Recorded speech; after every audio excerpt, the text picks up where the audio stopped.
When you hear the phrase soft as steel, what do you think of? While the word steel might conjure up images such as massive high-rise buildings, where does the soft part come in? And what exactly does this mean in our work and in our lives? Welcome to the Soft as Steel podcast with your host, Dennis Doran, featuring engaging conversations with a wide range of industry leaders around soft skills, how we practice love, inclusion, social justice, and compassionate leadership that's everlasting in the workplace. And now, here's Dennis Doran. I am delighted to have as my guest today, Doreen Bartoldus. I first met Doreen during my tenure as Vice President of Professional Development at the Construction Management Association of America, CMAA. She has been an active leader in CMA for many years, particularly in the New York City area. Doreen has enjoyed a long and accomplished career in the construction industry, beginning her career at a time when she was one of a very small number of women in engineering and project management. She was once described as being bossy. Her reply to this individual was simply to say, "I am the boss." Doreen has led complex, multi-phase, multi-prime construction contracts. Her roles encompass design and resident engineering, construction management, design liaison, quality control, inspection, and testing. Her expertise spans a wide range of facilities, including water distribution and treatment, tunnels, shafts and distribution chambers, pumping stations, solid waste facilities, storm and sanitary sewers, wastewater treatment facilities, community parks and recreation facilities, and highways. I would say that's pretty diverse. She has managed projects with construction values ranging from $1 million to $1.4 billion. She has been an important and influential leader throughout her career, speaking on behalf of women in the construction industry, and in 2022 served as the president of the National Association of Women in Construction. Doreen, welcome to the Soft as Steel podcast. Wow, thank you, Dennis. That was just very humbled by your introduction. And yeah, you did your research if you knew I said I was the boss. Yeah, I love that. That was a great interview. It was published, yeah.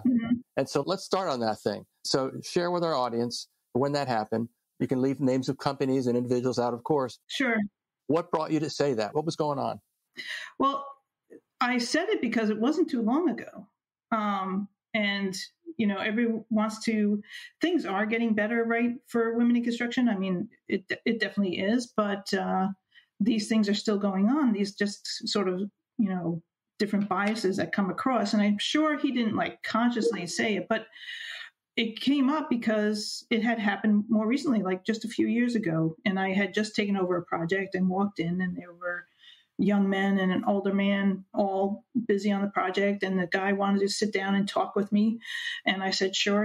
I sat down and told him, he said, the guys are kind of feeling uncomfortable. And this, you know, he goes, and I'm just going to be straight with you. You're being kind of bossy. And I said, well, I am the boss.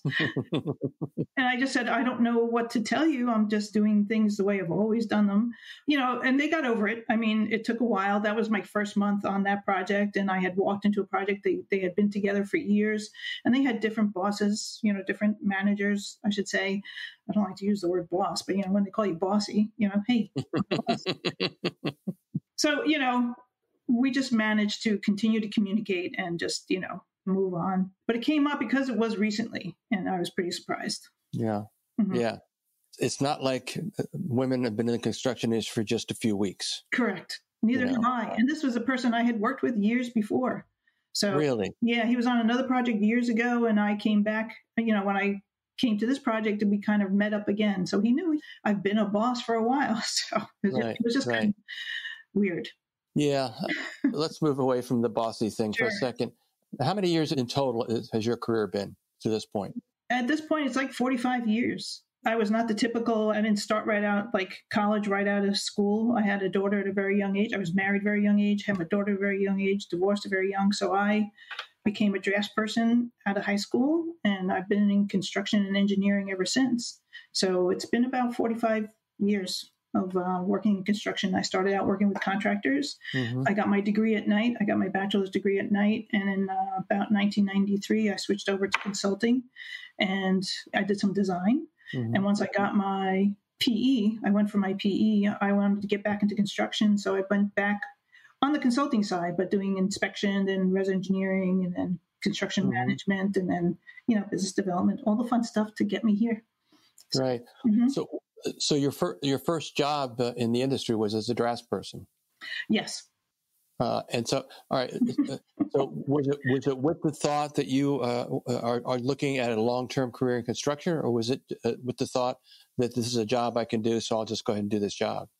It was a job I could do, and I thought I would be an architect. Like when I was in high school, I went to an all-girls high school, and engineering was not exactly a thing for women to go into. My father was an engineer, but I was good in math and good in art, and so I figured I would just go into architecture. And my father had a friend who had an engineering company and was willing to give me a job to kind of try out, being, in an engineering architecture firm. So, and it was hand drafting. So I went in, got trained, and did some, basic drafting. Wow. It just, you hear stories about the challenging times for different people, different ethnic backgrounds, different races, different genders entering professional career paths. Yes. Whether it's law, accounting, engineering, and you hear this. It seems like you hear and see the same stories over and over again. The people that blaze the trail initially had somewhere in their background someone that influenced them who was in a profession in the industry, right?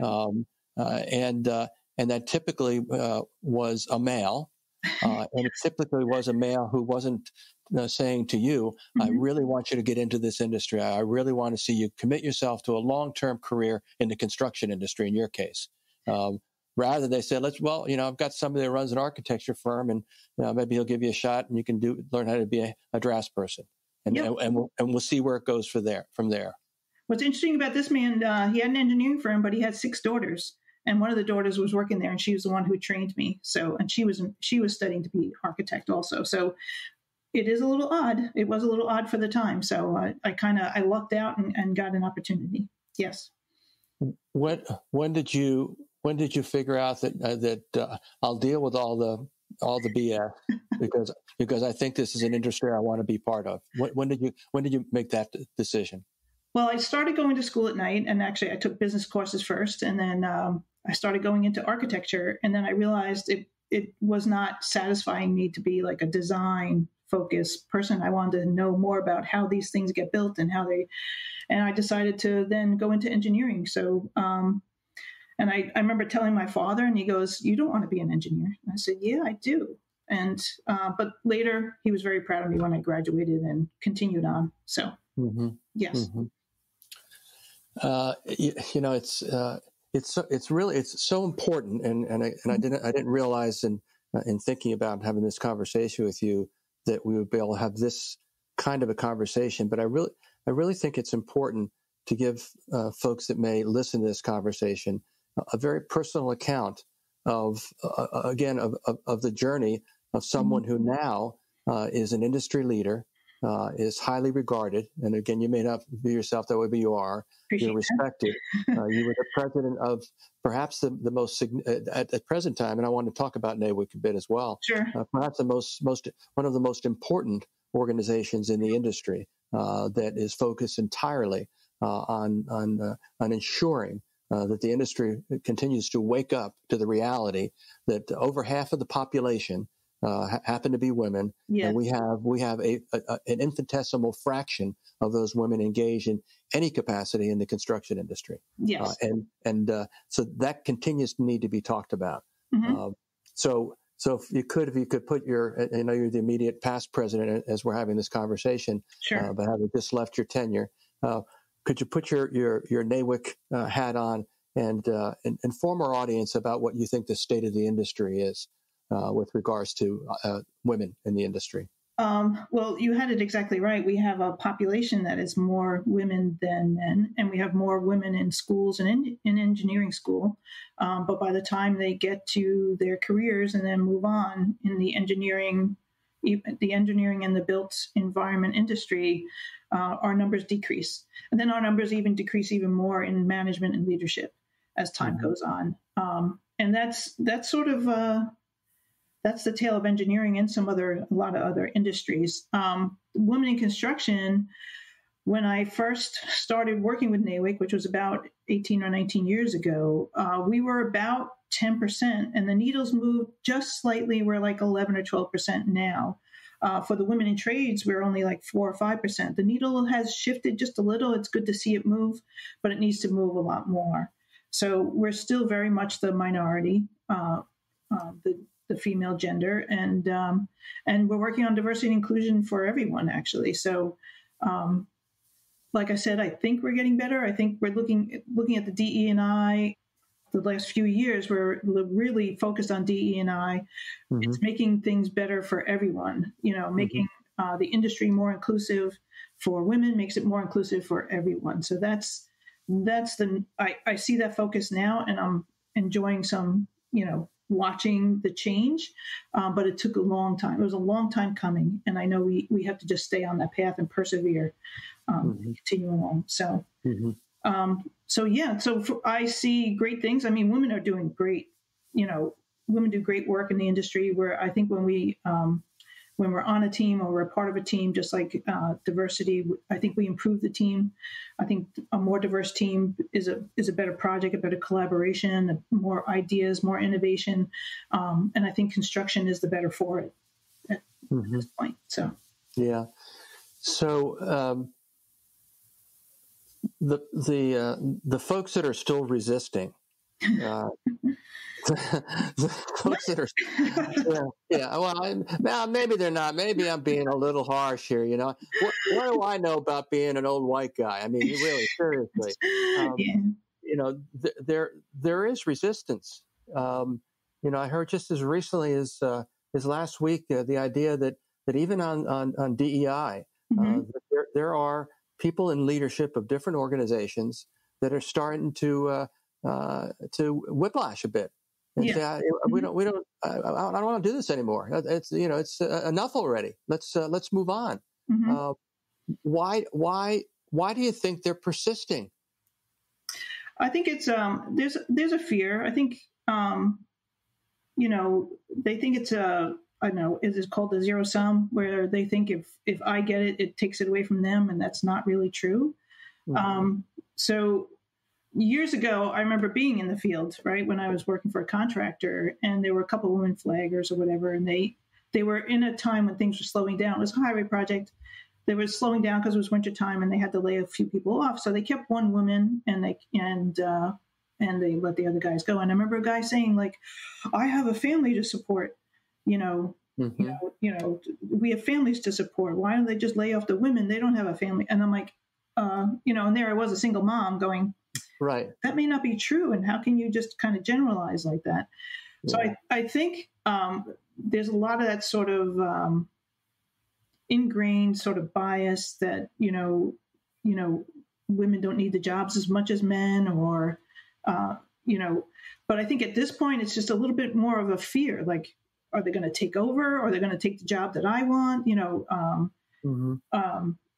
I think it's more fear than anything else, Dennis. At this point, there could be some ingrained biases. People maybe just didn't grow up with it. Maybe or they're just not educated enough and they don't understand, or they haven't actually worked in that kind of environment with other women. So it's more of a fear of the unknown kind of deal. Yeah, it's, the way you say it sounds like it's another. In the culture of the construction industry, at the trades level, there and you still hear it, even though there's a dire need to try to get the younger generations interested in the industry at all levels, through the college route into engineering and construction management. But there's a significant need at the tools and the trades level, right? To try to get young people into the industry.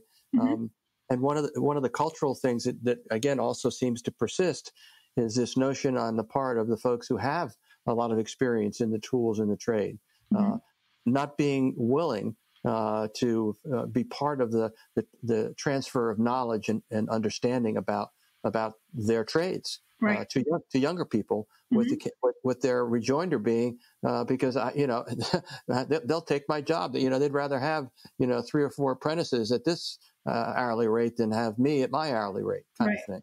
Exactly. Yeah, there's that. And then, there's also the other stereotype, women can't handle the job, they can't handle the labor. And that's the women are proving them wrong. So what can I tell you? So, yeah. Mm-hmm. Yeah. It's in some regards, it's unfortunate that this is an important topic for us to talk about. Mm-hmm. Yes. But again, we're not even close to being there yet. I think it's going to take at least a generation for it to happen. I have lived through a generation already with my 45 years, and like I said, I see it better there. But yes, I think you're right. It's going to be a generation or so to really kind of make things more equitable. Well, hopefully they move the equitable mark first, and then more women will get into the field. I mean, there's so many, because of the ingrained stereotypes, not a lot of young women even know it's a career they could choose. So, so it's all that, right? We have to change that. Mm-hmm. Well, those the younger women, the younger females, their perception again is based on whatever the biases of their family and their community is. And again, when at least when I was in high school, again, I'm many years older than you are. I mean, because you started at the age of 5, began your 45-year career. I'll take it. You take that? You'll take that. Okay. Well, I'm from New Jersey. I don't know how to behave, so I say silly things sometimes. Yes. But I think that, the point is, just generally speaking, the industry is, again, there's more and more activity. More organized activity, more coordinated activity to try to, in the words of the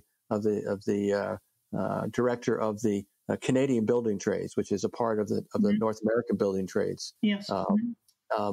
He said to me in a conversation that we need to tell a different story about the construction industry. We're telling the wrong story. Yes. And I think that speaks in a very specific way to what the challenge is, and that the story needs to be told by a wide range of people who believe that it's a story that's worth telling. That don't just kind of flex back and say, "Well, I've tried. We had some little career fair thing, or we had some program at this high school, or we took these elementary school kids and had to make things out of boxes, but we got nothing out of it." But those are all the kinds of things that, again, if you view this as a multi-generation transitional kind of a problem, these are the kinds of things that we need to be doing, and more of them, particularly as it targets women who have. And again, somebody else made a comment that I thought was interesting, something along the lines, and this is not a quote, but in my recollection, not being dissatisfied because it seems like to this person, it seemed like there's more and more emphasis being put on women in construction than there are men of particular colors in construction. Oh, okay. Well, that is a problem too. But well, because again, this is and again, maybe it's because, and I think part of my response to this person, well, one of the situations there is that this category that's called women. There are women of every skin color, every ethnicity, every cultural background that are women, and they're still, when you add them all together, there's more of them than there are men. Right. And so that may be one of the reasons why we have this emphasis. But then you get also into the very pedestrian biases, like women can't lift heavy objects. Right. And I was just in a glass manufacturing facility this morning, and got to walk around to see their facility. And they pointed out to me all the different technologies, the hydraulic equipment, obviously a heavy degree of computerization. Things that help them. Yeah. And I'm thinking to myself, well, I think that a woman could use this device and move a big hydraulic thing that picks up with suction cups an extremely heavy piece of glass and moves it safely to another location. I think a woman could probably do that. I'm being a little sarcastic, but I think you get the point. Yeah, no, there's, technology will help. And like I said, if it's helping a woman, it's helping a man too. I mean, like, these guys wear out, right? The ergonomics of it all. So when things are made simpler or easier more people can do. And if you think about the, I'll just say the differently abled also, Yes. The things that that's a great way to say it. That's a perfect way to say it. Yeah. Mm-hmm. Yeah. So let me shift to another kind of front of conversation, because it will segue from the glass manufacturing into this, and that is technology. When I think of remote controlled hydraulic equipment, I think that's a technology. When I see a computer screen, it's a technology again. So technology to me is not just the highfalutin AI driven stuff, although that's coming around too. And in fact, I'll tell a secret. The reason I had some very specific words that articulated all the different kinds of projects you'd be involved in, because I went into ChatGPT. Oh, really? And I asked them, tell me, share with, tell me the background and experience of Doreen Bartoldus. Wow. And so 2 of those paragraphs that I read came out of ChatGPT. So you're there, you are there, you have made it into the world of, and it wasn't one of those, because sometimes I put questions as I play with it. I'm just starting to use it a bit, and I find it very interesting actually and useful. But on occasion I'll put a question in there, comes back and says, I got nothing for you. So I got to either phrase the question differently or just figure out another way to learn something that I'm interested in learning. So talk about technologies. Yes. Well, just quickly on that, I remember years ago a woman came up to me, and it's when Google just sort of the whole internet Google thing just started, and she walked up to me and said, I saw that you hiked such and whatever, and you run 5Ks or whatever. And I was like, I got a little scared. I'm like, how do you know that? She goes, well, I Googled you. I'm like, oh.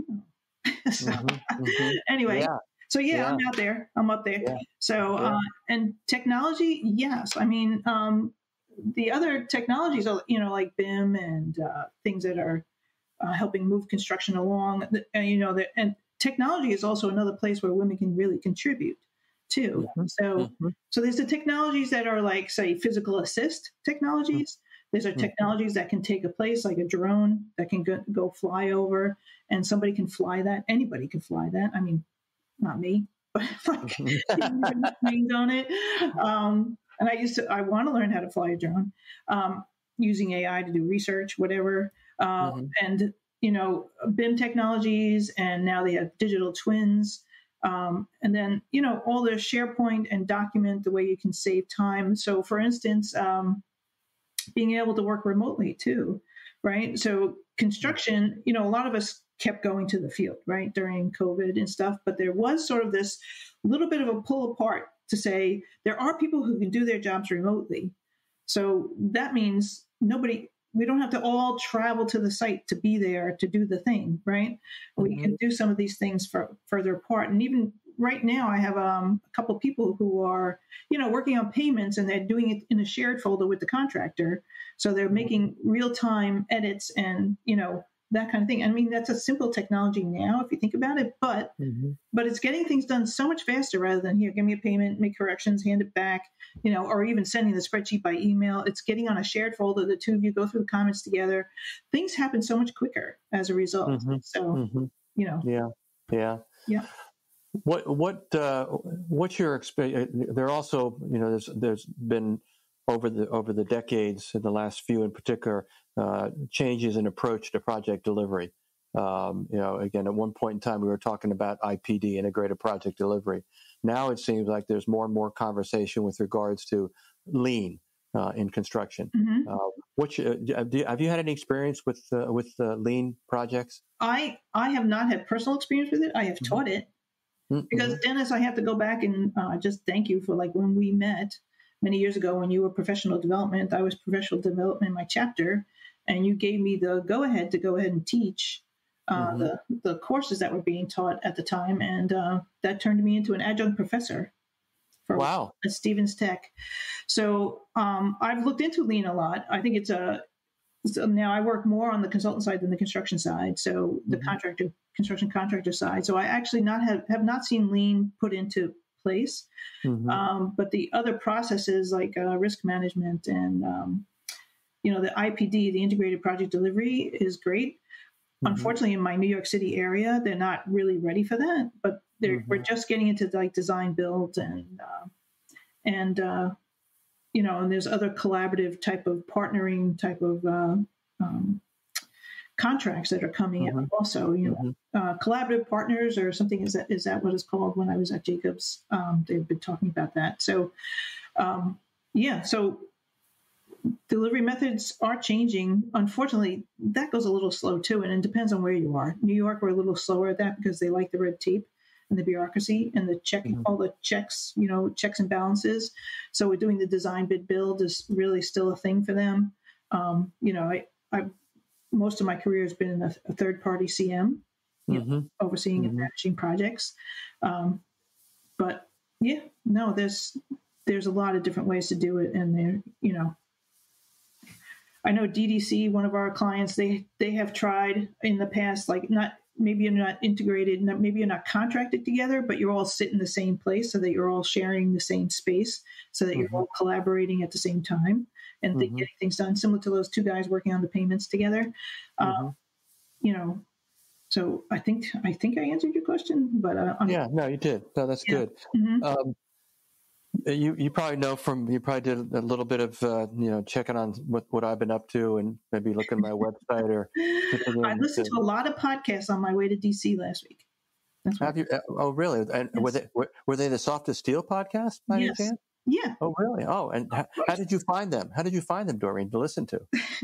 Well, I drive a nice Tesla, and all I do is search podcasts, and I can put in Soft as Steel, and there you came up. You popped up, and I listened to like 3 or 4 of them. Yes. Good. Maybe more. I don't know. And then I also got your book. I downloaded your book, Soft as Steel. Well, thank you. This is great. This is going to be the highlight of the entire interview, is you promoting me. I think it's a beautiful thing. There you go. And I think it's great because you made it like a workbook. I thought that was awesome. You made it like thank you. So you really did download the book. All right, good. Yeah. No, it's been an interesting journey over the last several years. I'm sure. And as if you go through the old, I think I'm up to about episode 52 or so.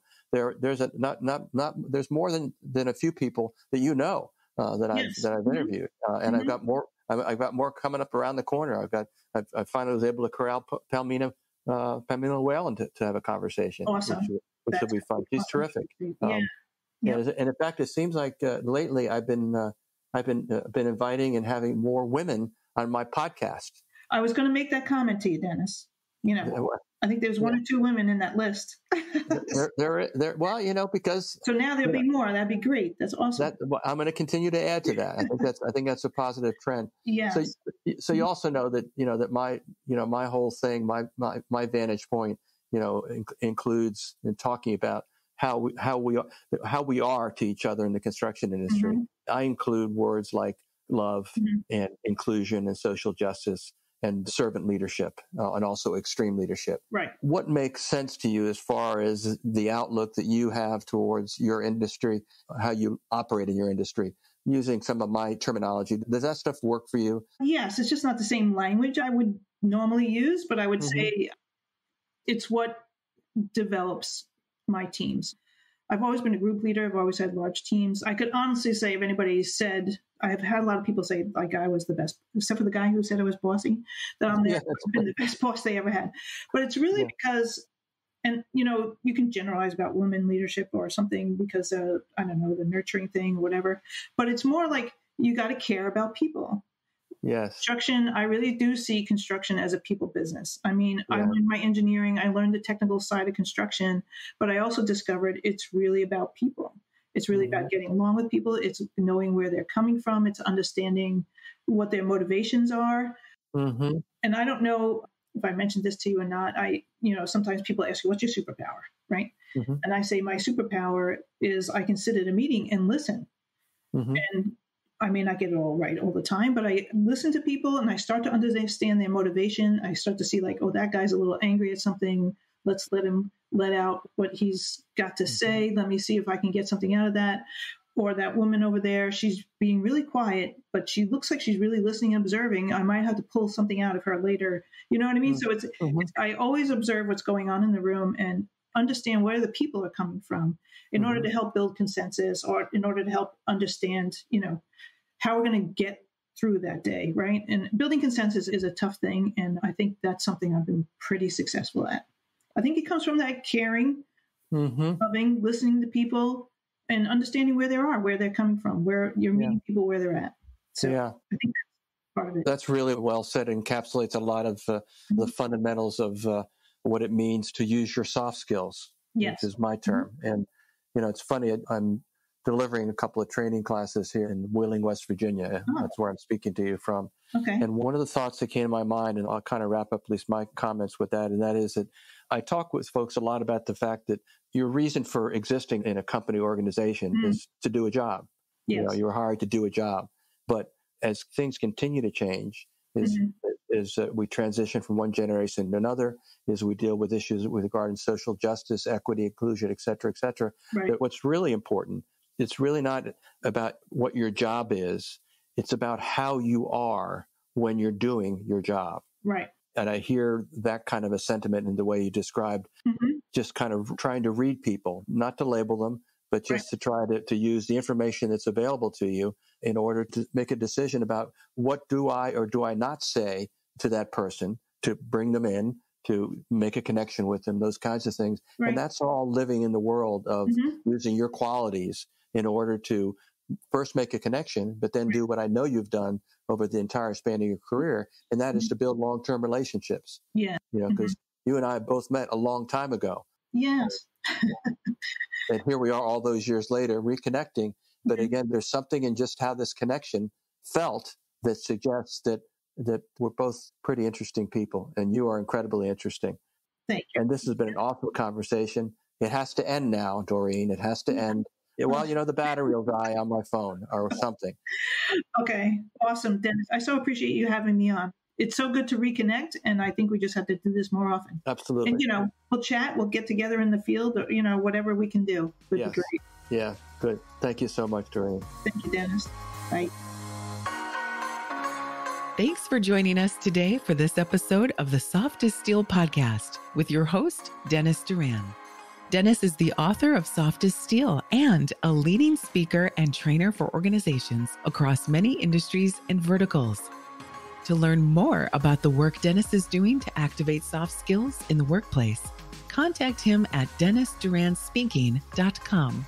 Be sure to check out his book, Soft as Steel, on Amazon or wherever books are sold. You can subscribe to this podcast on iTunes or wherever you'd like to get your podcasts. And please remember to share this episode with your friends, colleagues, and anyone you feel would benefit from the conversation. We'll see you next time on the Soft as Steel podcast with Dennis Doran.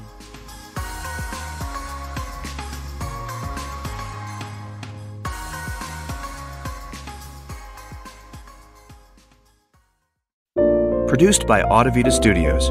Connect your voice to the world.